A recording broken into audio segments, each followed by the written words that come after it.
that function is now live. So thank you all once again for joining us. Today we are obviously covering off your concerns around GDPR. Thank you so much for all of you that submitted questions and areas and topics that you wanted to discuss today. It has been obviously hugely helpful for us. So we will cover off some of those pre-asked questions, but as I mentioned, please do pop your questions into the chat box and we will obviously answer as many as we can through today's session. So I'm going to introduce you to Craig Stillwell, and he can obviously guide you through who he is, what we're here for today, and yeah, talk you through some kind of key areas that he's seen just before we kind of head into questions. So over to you, Craig.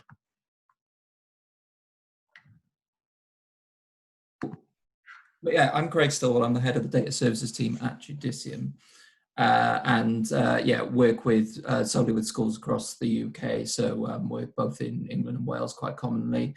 And so what I'll try and do is highlight a couple of common issues that have cropped up with schools. That's things from day-to-day practice, such and bigger security issues that crop up too. So we'll cover some of those general issues, but we'll also try and do my best to answer any questions that you may have. Perfect. Thank you, Craig. So I think if I start off today's session, I'm actually just going to launch a poll on your screen. This will just give us a sense of why you're all here, and obviously we can address these. This should be on your screens now, so if you wouldn't mind just having a flick through the question and submitting the answer that is obviously most appropriate for you. I'll give you a minute or so to do that, but like I said, today's session is about you, so please obviously submit questions as we go through. Already, Craig, it's quite an interesting mix, so we should have lots and lots to talk about today. Just as those final few come in, Craig, I know one of the biggest areas that we've seen just recently is obviously around the wonderful world of obviously introducing more staff obviously back into the school environment and things like that. Is there any concern just around those that are shielding, for example, and requesting information, or even just communication in general? Do you kind of want to maybe chat us through just some things to be mindful of over those times? Yeah, sure. So I think one of the things which we're looking at here is, when is it okay to collect medical information on staff and people related to staff, and what can we collect, how can we collect it, so all of those kind of steps there. And there's no perfect answer to it, but we definitely can collect medical data in this circumstance. I think at the time GDPR came in, a lot of people kind of got their shields up and said that there are certain things you can and cannot do, which some were true, a lot of them weren't. And there's generally not stuff in GDPR and guidance which says you can and cannot collect certain information.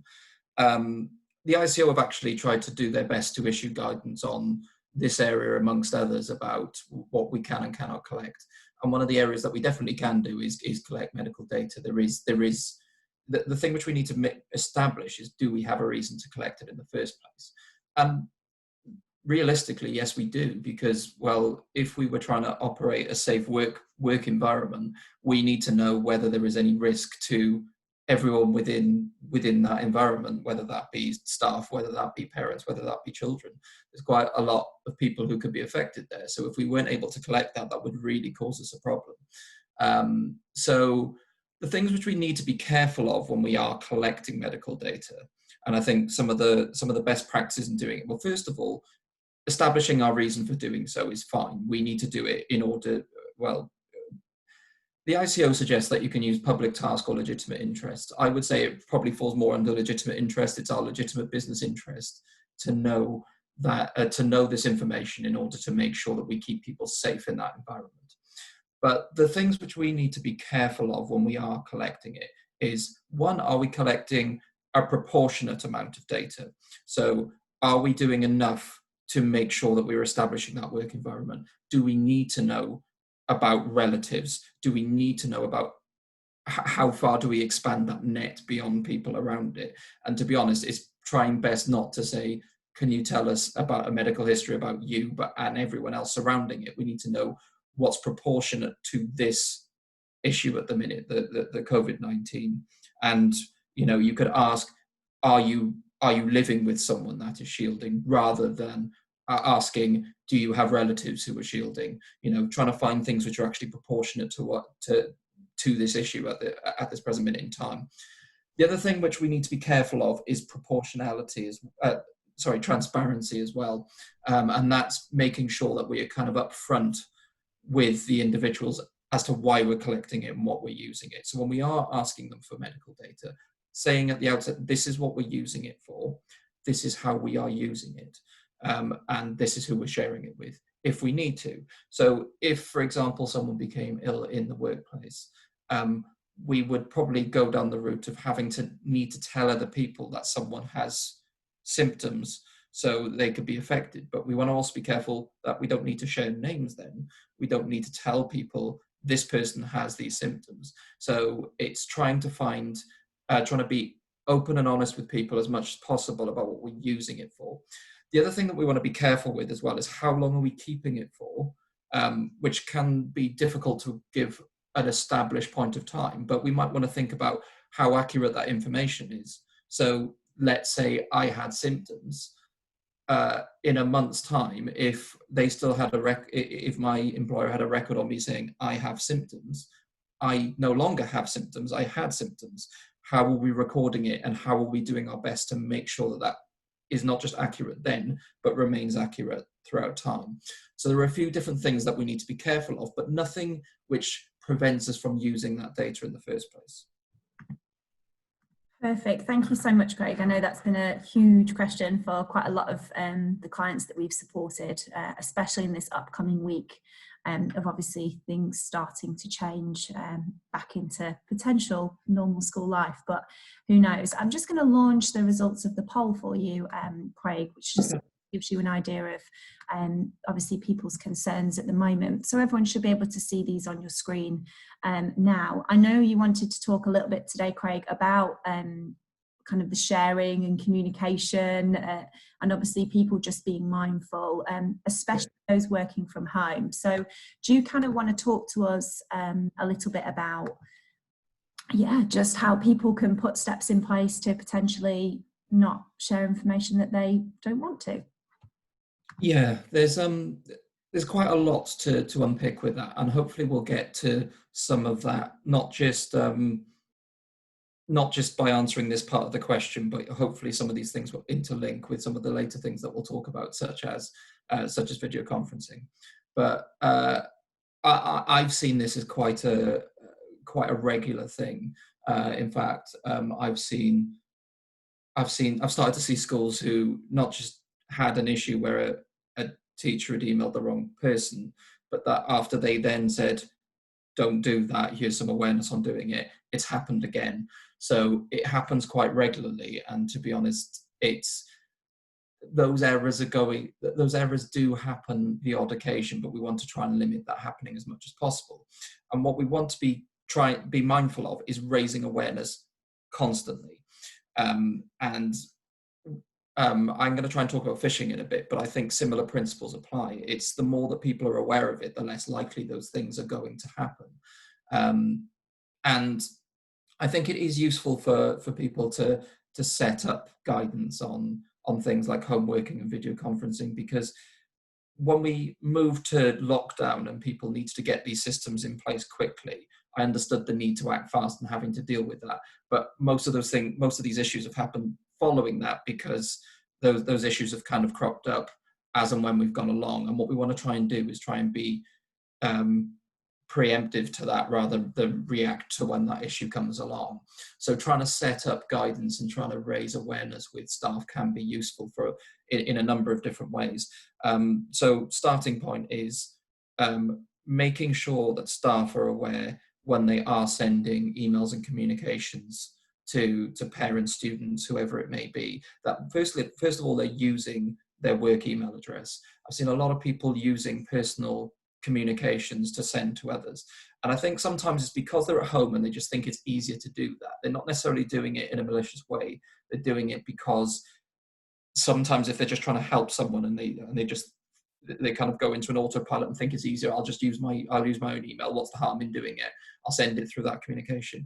That becomes a problem because one, we have no control over that and can't really monitor what they're doing. But two, it just it kind of loosens the boundaries which we don't want to do, and also causes a problem on whether we should be sending communications correctly to others. So that's the first point, is that don't let people use their personal email address, and make sure that people aren't doing that as much as we can. Secondly, is that we want to try and make sure that we put checks and systems in place for handling data. And that can depend on what kind of data we have, what people have access to, because realistically, even if schools do move to opening in the next few weeks, that there's still going to probably be quite a long transitionary phase and a long period where home working is going to be much more normal than it was previously. And so we need to think about things that if we have physical data, are people able to take that off site? If so, can we put just small checks on that? Can we make sure that people are signing out data so we know what they are and are not taking off site? If people need to take off quite heavy amounts and move things back and forth quite regularly, do we have the systems in place to do that? So do we have our own secured network for doing that? That's preferable over using things like memory sticks and hard drives, for example, just because they're harder to control. But if you had to go down that route, making sure that those things are encrypted or secured in some particular way. Making sure people are doing things to make sure that their systems and their space is secure. So is there a requirement for complex passwords to get into emails and server systems? Have we introduced anything like two-factor authentication? That can be quite useful because people are trying very hard to try and breach into people's systems, networks, log into different areas. So if we set up two-factor authentication, not only is there another barrier for someone to be able to actually get into those accounts and access data, large scale and possibly sensitive, it means that we can also have that check that, if you can see that there are people who are trying to log in from locations which don't seem quite right. So, I've seen examples on our IT system where people have tried to log in from, Iceland or Amsterdam, and it's quite clear that that's not a genuine attempt. We can help shut and deal with those issues much quicker. That can also be quite a useful thing. So it's trying to get those little steps in place to try and make sure that we do as much as we can to keep data as secure as possible, but make sure that people's awareness is heightened and know that there's a reason for things like having complex passwords. They might also want to be a bit more comfortable around their own station. So whilst it seems a little, I think some people think it's a bit far-fetched if you tell them, look, be careful of what you're doing in your settings around your house and how people can access those access laptops from other family members. It still can cause issue when barriers are kind of reduced, and can cause problem not just with a family member being able to access and use emails, and I have seen examples of that, but also what happens if you don't really have any security on your system, on your laptop gets stolen. So we want to be as careful as we can, whilst also making sure that people can operate well day to day, so it's not actually impacting too much on their ability to be able to work. So the more that we can do things to raise awareness with people day to day means that people will have that as a thought every time that they're trying to use these systems. And I think the more that we can do to promote awareness, the better. Perfect. Thank you, Craig, for that. I think it's really helpful. And I think one thing that obviously we've been doing as a company over this time is kind of ensuring that there is dedicated training sessions available to all of our clients to, focus on home working while they're there, just obviously giving them basically checklists to work from to ensure that they're not obviously maybe looking at areas that they shouldn't be, or sharing information over video platforms such as this. So that is obviously available, and we do offer discount available to all ISBL members. So something that if you are interested in looking at, you can talk to us afterwards. But video conferencing seems to be an area that quite a few of you submitted questions on, and there was just some concerns. So once again, I'm just going to launch a mini poll on the screen just for us to get an idea of what type of communication platforms that you are using at the moment. So again, if you just wouldn't mind taking a second or two just to kind of pop an answer in. This is multiple choice, so if you are using Teams to talk to colleagues, but Zoom to talk to parents, obviously pop down as many as you can. Craig, I know obviously a big area of concern for people has been online teaching and learning. Obviously we've had parents kind of communicating to staff members through the platforms. So just while everybody kind of pops in their final votes there, do you maybe want to start us off just on things to be cautious of, and maybe how we can put parameters in place to hopefully limit the risk? Yeah, that's fine. There's quite a few things we'll cover when we kind of get an idea of what people are using. I think there will be common ones which a lot of people use, but it is important for people to try and make sure that they, again, are prepared and are setting up meetings, whatever you're doing, with other people in mind. They're thinking about how we're thinking about how those things are set up. So, for example, at the beginning here, Tara's has the ability to be able to mute everyone and be able to have some control about who comes in the meeting room, who doesn't. There have been security concerns with some people being able to jump into other conversations, which I'll talk about in a bit. But in most people's settings, it's useful for people to be able to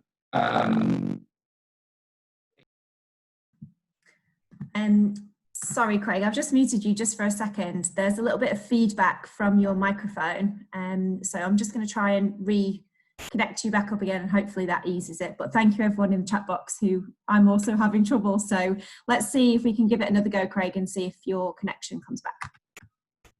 Okay, if this doesn't work, I will.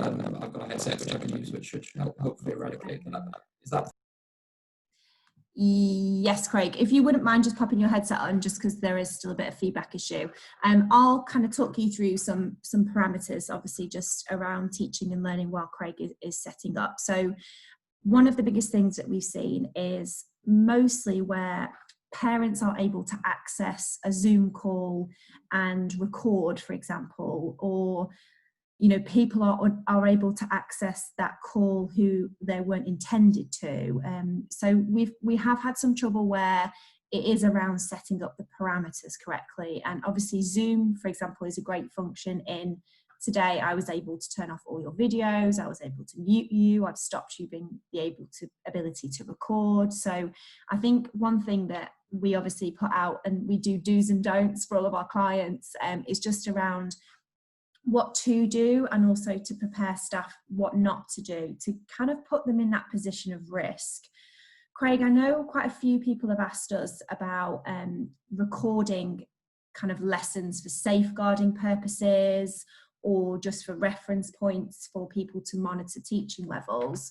Let's try and ping you back on, and hopefully things should be a little bit better. But if you wouldn't mind just maybe chatting us through that as well. Okay, is that better? Perfect. Great. Thank you. Good. Sorry about that, everyone.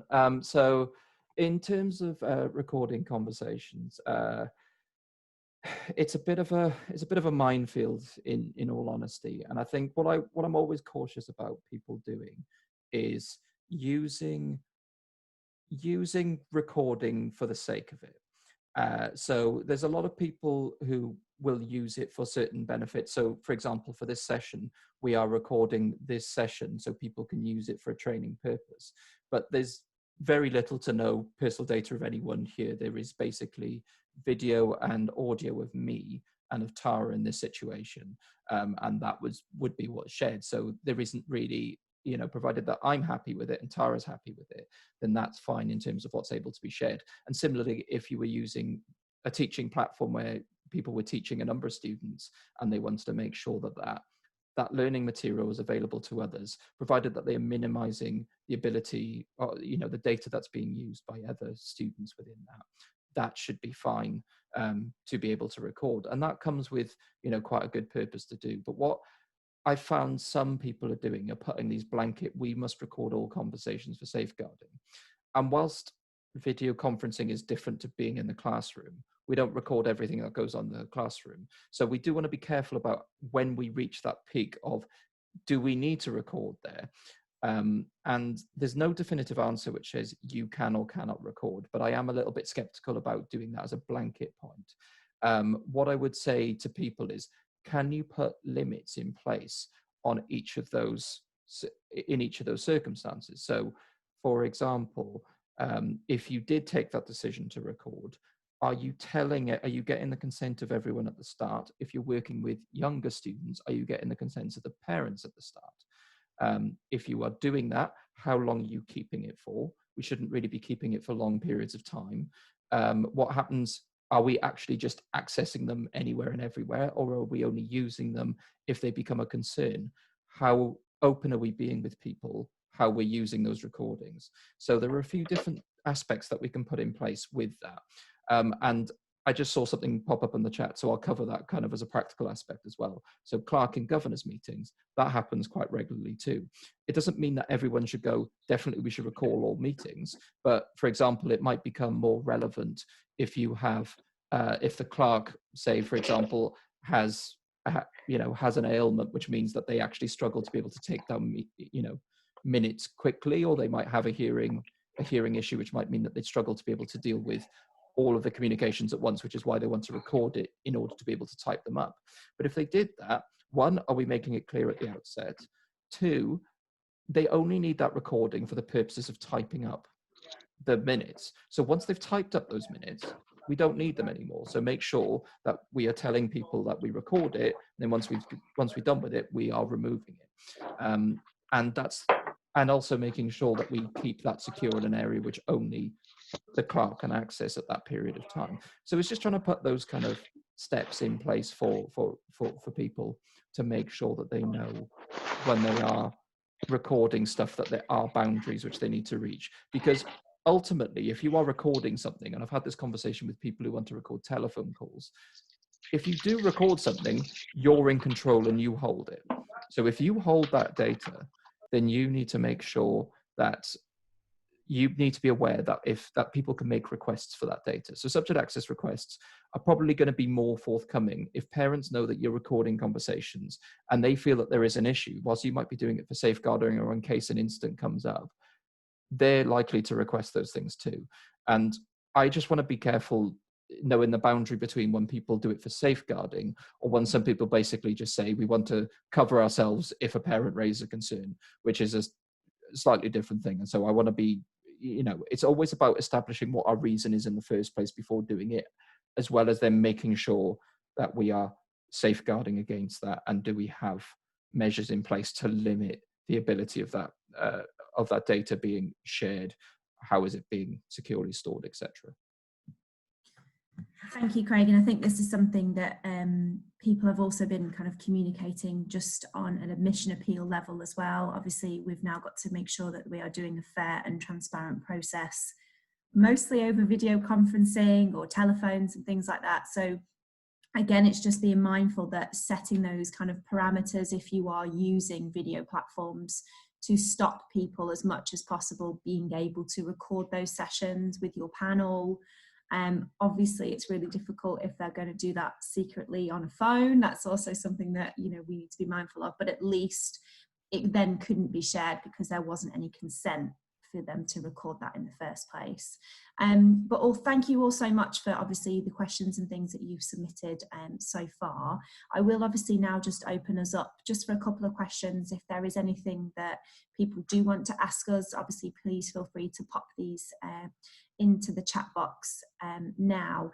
Craig, just on that subject access front, I know that while everyone's kind of typing away, can we just briefly cover off subject access requests and an increase in general, just that you've seen so far? Yeah, sure. So we've seen more I don't know if I've seen a massive increase in subject access requests. I'd say they're probably relatively similar. But what I've found is that they can be a lot more difficult, a lot more complex. So you're getting, a lot more parents who might not just be making the request, but really not letting go of the request. So if you feel like you've provided everything, then you go, well, what about this, this, and this? And that can be for a multitude of factors, but we still need to be mindful of actually still pressing ahead and dealing with requests, even in this situation. The ICO do take quite a reasonable view when it does come to dealing with these requests. So they are aware that there are difficulties in people being able to respond to requests if a place is closed or there's limited staffing available. So, but they kind of go along the line of more, that might lead to delay rather than you saying you can't comply with it. But what I also say is that it's pretty much each case is determined on its merits, because there are some schools which are closed entirely. There are some schools which are open more for key workers, and so there will be limited staffing available there. And there are shift patterns in some of those places, so there can be ability for people to be able to deal with requests. So what we don't want to do is, I've seen people who just jump to the immediate blanket, I'll deal with this in 5 months' time, which also causes the practical difficulty of, I know we're busy and we've got a lot to contend with now, but that's never changed. I've never known a school to be quiet, so it's not like that's going to immediately lessen from our perspective.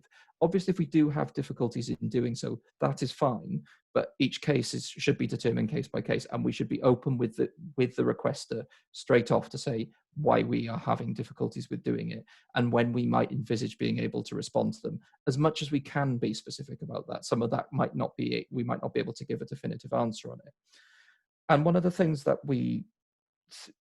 I've had a lot of questions on, because I think a lot of people were anticipating it, was requests for workings around predicted exam grades. But the guidance on that has started to feed through in drips and drabs. So, for example, the Ofqual guidance last week said it had template letters which could go out to parents and students. In that, it had like FAQ elements where it said, "Can you ask the school for their workings on their predicted gradings?" And they said, "No, you shouldn't be asking that. That data is confidential, and you shouldn't be asking for grades submitted by school because they can't provide it to you. So actually say, if you ask that, they can't provide it to you." So it gives us quite a good ability to be able to tell people that they can't do that. The one thing which I'm cautious of at the minute is how the appeal system works, which I think they're kind of in the process of still consulting on that, and maybe we'll hear something this week or next week, but they want to try and keep criteria narrow to make sure that when the results are published, we are limiting the ability and work which comes to us in being able to into having to deal with those requests. And what the ICO guidance has said, because there's always been an exemption on exam results, basically that people can't try and preempt results before they're published. And so if they made a request beforehand, they would have to wait till after the results are published, in short. And they've said that still applies in this situation to the kind of predicted grading criteria. So if anyone did get those requests, we are quite within our rights to be able to put them at arm's length for the time being. It's just the issue will happen is when those results are published, what happens then? And I'm hoping that the guidance becomes quite clear on that front. Fingers crossed, but it seems quite sensible at the minute. Perfect. Thank you so much, Craig. And obviously, thank you all for joining us today and obviously submitting questions and concerns. We hope that obviously today has been of some use for you. Please obviously feel free to submit further questions into us if there is any other areas of concern that we didn't get a chance to cover today.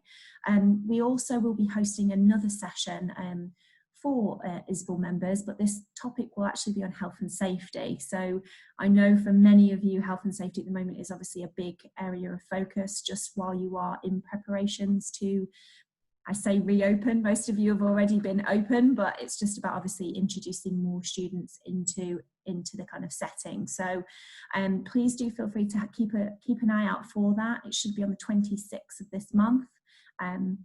So hopefully we should see all of you then. But a big thank you to obviously Craig for taking some time out today to kind of answer questions and things. It has been a pleasure. So please all do enjoy the lovely sunshine.